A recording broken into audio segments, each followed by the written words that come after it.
All right, I was supposed to have checked this out, but I'm just now doing it. So we got Wile E. Coyote versus Tom Cat. Looney Tunes versus Tom and Jerry. Let's do it. Fight! Oh my God, that was loud. Wile E. Coyote, the fastest and furriestest of the Looney Tunes. Tomcat, the powerhouse. Ooh, Wile E. Coyote versus Tom and Jerry, nigga, like Tom. Pussycat from Tom and Jerry. Tom. The fans voted for it and we're here to deliver. He's Wiz and I'm Boomstick. And it's our job to analyze their weapons, armor, and skills to find out who would win a death battle. It could be either one of them, bro. I'm gonna go with Tom because that's my dog. In tales told over shimmering campfire by the tribes people of North America, there was no figure so cunning, so bold as Coyote. To the Miwok, he was a What's their figure so scientific cunning, name? so bold as Coyote. Etabis Anytingus.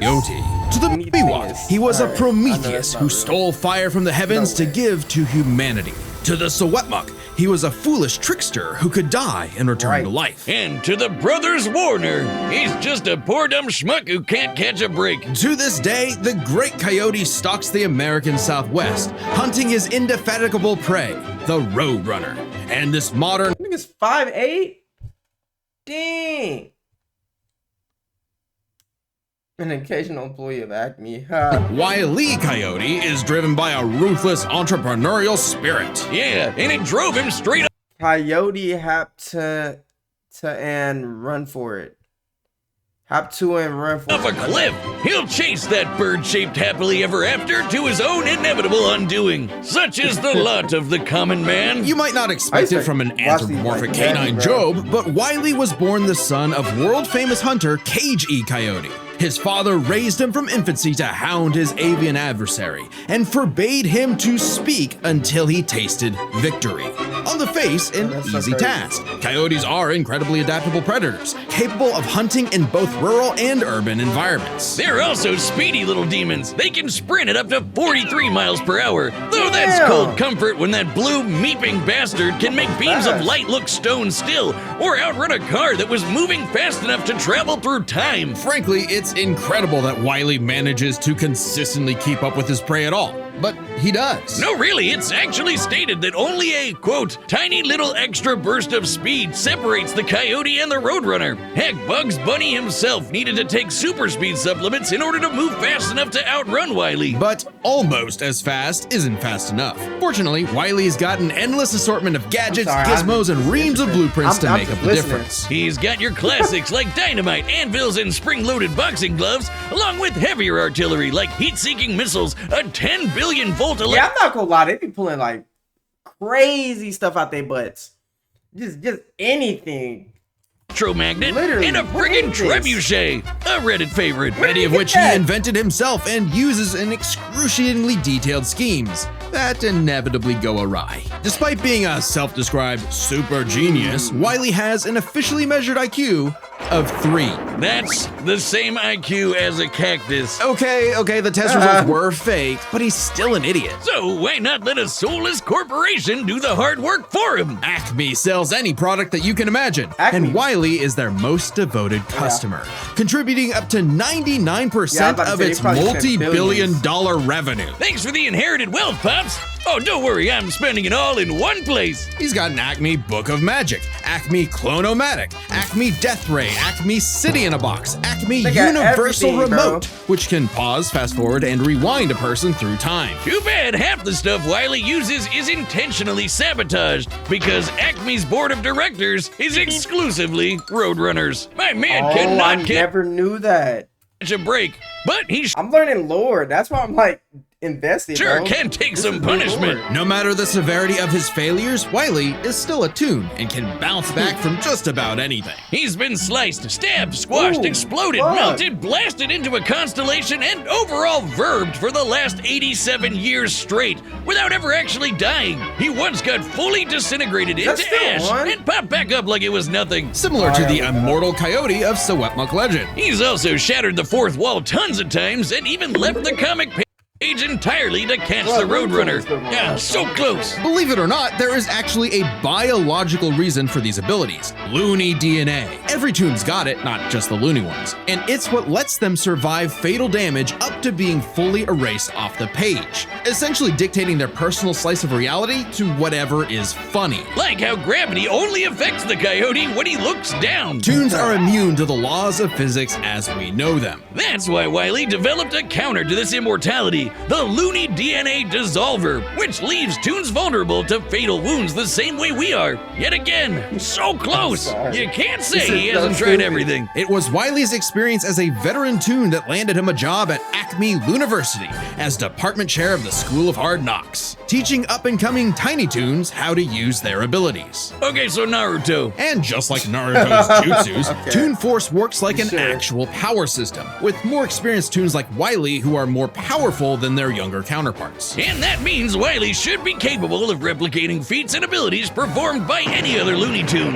like traveling between different mediums or altering the plot of the cartoon he's in. And my favorite was the time Plucky Duck used Marvin the Martian's matter transmogrifier to suck up the entire universe. And then suck up the animator animating his universe. And then suck up the animator's universe for good measure. Wile's got a cushy 10-year job teaching that stuff. Impressive for an abject failure at his life mission. He's helped turned into a constellation twice.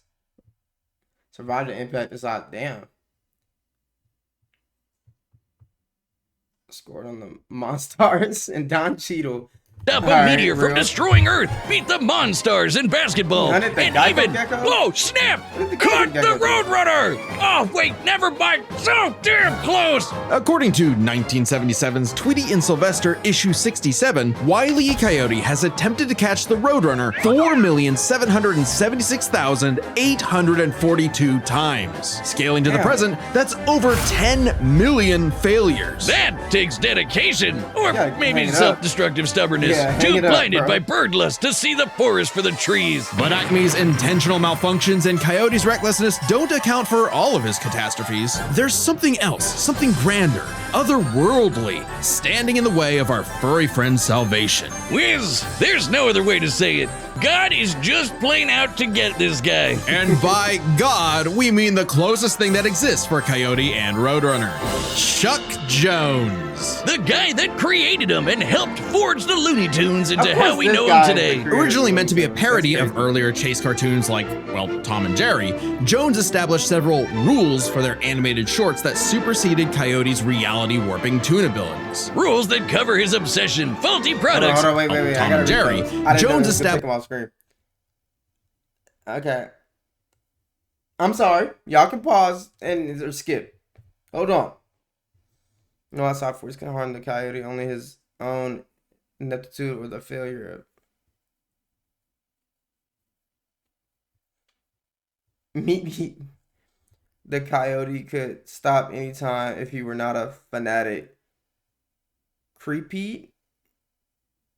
I don't know what the fuck he's saying. A fanatic is one who redoubles his efforts. No dialogue ever except beep beep. Okay. The Roadrunner must stay on the road. Otherwise, logically, he would not be called Roadrunner. Real. All action must be confined to the natural environment of the two characters, the Southwest American desert. All materials, tools, weapons, or mechanical conveniences must be obtained from the Acme Corporation. Whenever possible, make gravity the Coyote's greatest enemy. Real. The Coyote is always more humiliated than several rules for their animated shorts that superseded Coyote's reality warping Toon abilities. Rules that cover his Coyote obsession, faulty products, and the fact that no outside force, not even the Roadrunner, is to blame for his defeat. Just him. While other creatives have altered this formula in the decades since Jones's departure, these rules have effectively made the Coyote's defeats cosmically ordained. God nerfed Wile E. Coyote. In all our years making Death Battle, we have never seen a handicap like that. But what else can you expect from our fanatical furry failson? He's the Sultan of Slapstick, the CEO of Second Place, the swing and a miss superstar. As long as he picks himself back up and dusts off the ashes, that'll never be all, folks, for Wile E. Coyote.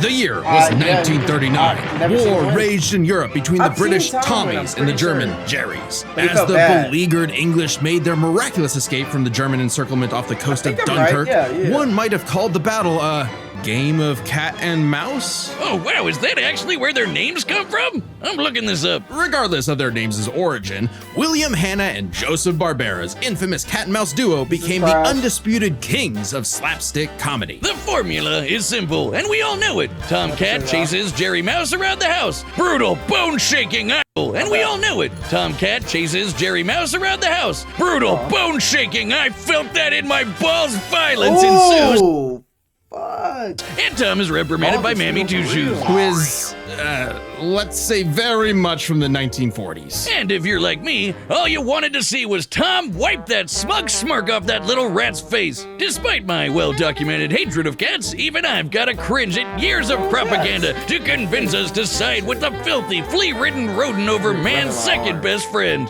Oh, big yawn. House cats like Tom are actually some of Earth's most successful predators. They can run up to 30 miles per hour, leap 6 feet not that high, fast. and despite being commonly perceived as nocturnal, they're actually crepuscular and hunt in the dawn and evening. Tom specifically is a British shorthair. They're strong, stocky Roman cats bred to withstand harsh conditions. And for Tom, harsh conditions is an understatement. Tom has collected a crazy assortment of weapons in his war against mouse kind. Sure, most of it is the stuff you can find around the average American household, like baseball bats, lead pipes, And guns! Lots and lots of guns. But he's got wackier things like a magic wand, a robo-cat, vanishing cream, and a smart cap that gives him all the knowledge in the world. I'm partial to the Sword of Light and Dark, which severs you from your own shadow, or the Rewind Remote, which can move your victim backwards through time. And you can't forget the cat car and cat jet, Coyote spelled might with win. K's, of course, but just the cat They part. might win, I Tom's don't know. arsenal is heavily improvisational, which fits his quick thinking in fights over Thanksgiving This turkey. isn't like Though he often loses his as bouts with crazy Jerry, as it's not Coyote. usually because he's dumb or incompetent. Rather,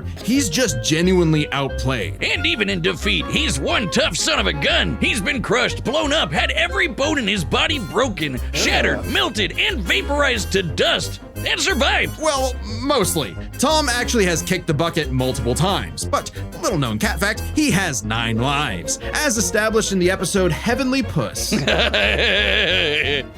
Oh, Wiz was conducting some different kind of research when he stumbled on that episode. Very funny. Even if Tom starts to use his lives up, he has a potion that just restores them. Or he can physically go get them back from hell, where all cats go. What? Extremely hardcore for a Toon, but there isn't much of a limit to what Tom can do. He can clone himself, levitate in the air, make his imagination real, and even break the yeah, fourth he might- wall and enter the real world. I don't know, he might. Yeah, if you kill him, only bro. watch the classic cartoons I got from Tom. the 40s, you may be in for a Settle. shock. Tom and Jerry gets buck wild, much like the actual inspirations for their names. Thank you, Google. Oh, you're still on this? Dodoy Whiz. They were actually named after the 2 characters in Pierce Egan's delightful life in London, Jerry Hawthorne and Corinthian Tom. It was adapted to the stage with the title Tom and Jerry, which later became a catch-all term in 1800s England for young, drunken rabble-rousers. One could, in fact, say that many rabbles were roused the times Tom destroyed a planet-busting asteroid, lifted up the sun, and was Okay, now he's blown been up strong as into shit. a constellation. Lifted And he was the just sun? fine. Just a bunch of stars now, but he's okay. He taked an explosion that launched him through time to the Stone Age might and be a has run tie. through space at massively no. faster than light speeds. That shouldn't be a surprise when he and Jerry have been at each other's throats for over 80 years now. But what may surprise you is the fact that at the end of the day, they're actually friends. And they've worked together tons of times to save the day, like when they helped a little orphan girl, Robin Starling, find her way home. Oh, that's a nice end to their story. Don't you believe it? Now is when we have to talk about Tom and Jerry Chase. Long ago, the warrior god, Lord of Sichuan, Erlong Shen, No, there's not. Is this a video game? Is this? No, it's not. battled the It's sponsored, tricksy and bro. indomitable What? Mouse King atop Peach Mountain, leading the goddess Celeste to declare the two the Deadass? strongest warriors in the realm. And they were, in fact, Tom and Jerry. They were even stronger than Devil Tom, who repelled corruption by the darkness. This mysterious, malevolent force threatened to consume the Tree of Life, whose branches encompass all of time and space. Banding together, these What warriors am I use the star hearing? element to dispel the darkness and save the universe. What the fuck? While it may sound completely No, for insane, real. it is. Chase is a Chinese mobile gacha game whose lore is not entirely in keeping with the spirit of the source material. However, it is officially licensed by Warner Brothers Interactive Entertainment, which means we have to include it in our research. So that the gods may grant us Wow. mere mortals some heavenly Flip always would kill me, bro. push. No! Friendly rivalry aside, though, Tom has actually managed to catch the little rat fair and square a few times. By my count of I the original told shorts, 19 times. I I could told watch him on you. repeat forever. Too bad I've he's seen it still a filthy feline. The only times. kitty I truly respect is named after booze. Well then, you're in luck, because the Tom and Jerry of English literature later became the namesake for a famous Christmas cocktail. Because there's no better way to get absolutely trashed than with good old Tom and Jerry. What the hell is Tom and Jerry? Guess what? Like the Death drink. Metal has merch now. I love you guys, but no. Let's get to this fight. Moose asks Felis catus perputus victimus. Okay.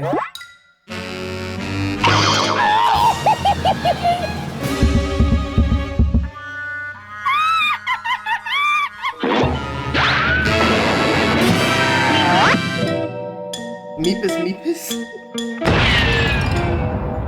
Coyote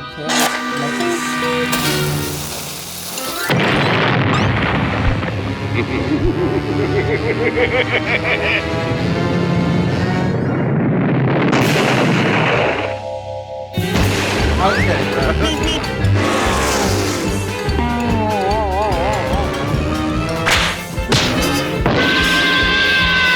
Hey, turn it into a screenplay.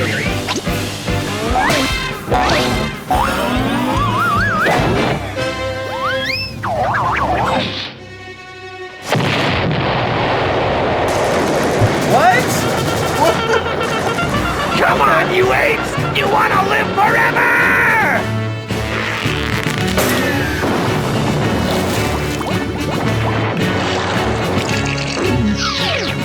He's going invisible. Okay.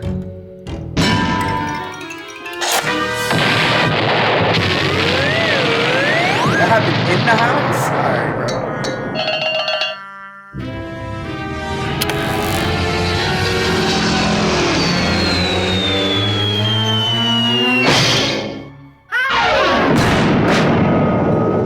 Alright.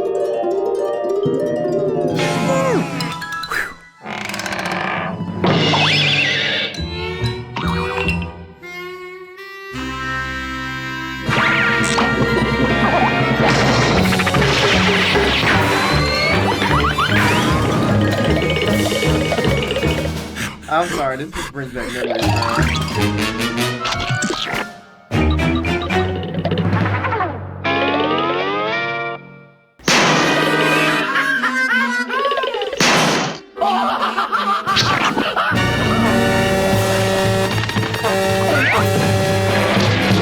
Oh shit.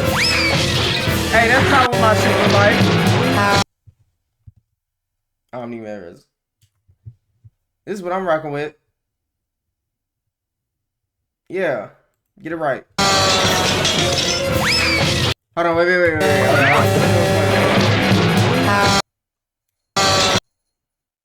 Yeah, this one, Wile Coyote reacts to his own death.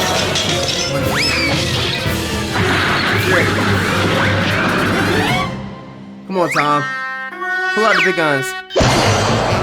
Damn.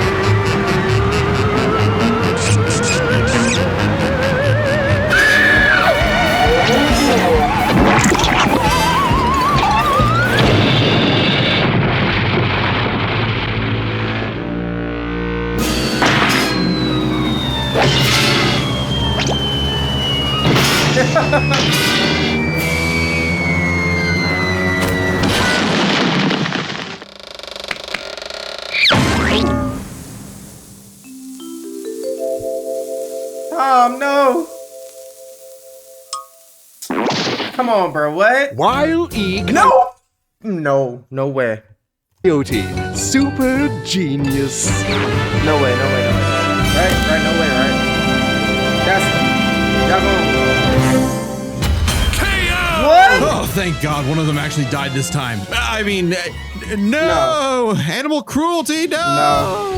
Considering coyotes eat cats, I'm not surprised. While both Cat and Coyote were incredibly powerful, they weren't literal gods who could snap their problems away. They had limitations and weaknesses that could be exploited, especially by each other. Let's first talk their stats. Both were strong enough to contend with universe-threatening phenomena, but comparing Wile to Plucky Duck, Looney Tunes can not only destroy their own universe, but their animators as well. And while Tom could move faster than light, Wile could keep up with the Roadrunner, who could outspeed a car fast enough to travel through time. That's immeasurably fast, and much faster than Tom. Wile gets the edge in stats. Wile's arsenal was a bit better too, believe it or not. Even eliminating the devices that have been shown to malfunction, he still countered everything Tom had. The biggest being the Looney DNA Dissolver, which could render Tom's cartoony healing factor moot and end the fight. While Tom has never been shown to have Looney DNA specifically, the concept clearly has nothing to do with actual DNA molecules. Looney Tunes have been erased completely and still returned, so it's clearly something more fundamental to their essence. And since the Dissolver works on any tunes, not just the Looney ones,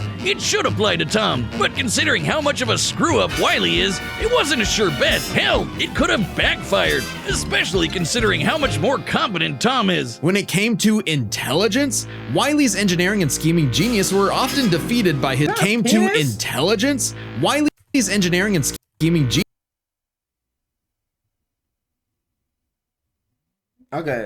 were often defeated by his own ego and stubbornness. Tom, on the other hand, was consistently more flexible, pragmatic, and victorious in his fights. He definitely gets the edge there. Oh, and Tom has one other big advantage. He doesn't have God nerfing him. And that's the big question. Was Tom capable enough to benefit from Wile's narrative-enforced bad luck and see the DNA Dissolver backfire against him? That bad luck is a core part of Wile's character as a cartoon. So let's call it his, toonliness. To find the answer, we dug deep through the bowels of Looney Tunes lore and ended up in an unexpected place: Space Jam. Where Wile yet again fails against the Roadrunner, but against the villains of the movie, the Monstars, he actually scores. And scores again in the sequel, more than anyone else. But according to Chuck Jones's rules, that shouldn't happen, right? Throughout his entire history, Wile's cosmically ordained failures only occur when he's specifically chasing the Roadrunner, or other tunes the plot bends around like bugs, because that's what Chuck Jones's rules were written for.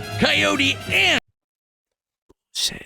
Roadrunner cartoons. And even then, looking closely, they've been broken a few times throughout the decades. Even during Chuck Jones's tenure. Without the universe nerfing him, there's no reason to think Wile couldn't eventually land a hit with the Looney DNA Dissolver. Especially when the only reason it failed was because of the Roadrunner's intervention, a direct violation of Chuck Jones's limitations on the Coyote. And especially when it's the only thing that either one had that could kill the other. Despite lacking Wile's narrative impediments, and despite having a better track record overall, Tom ultimately had no surefire way to kill Wile, whereas Wile's superior strength, speed, and looting arsenal ensured his victory. Wile gave one hell of a chase and left Tom Jones in for a rematch. The winner is Wile Coyote. I don't like it though. Next time, I'm actually mad. Ooh. I'm on Death Battle.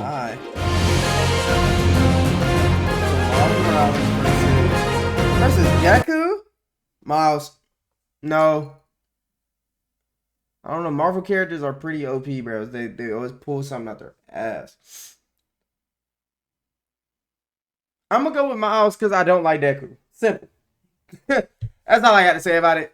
Let me know who y'all thought would win, bro. It's already too late for that. You already saw it. But thank y'all for coming.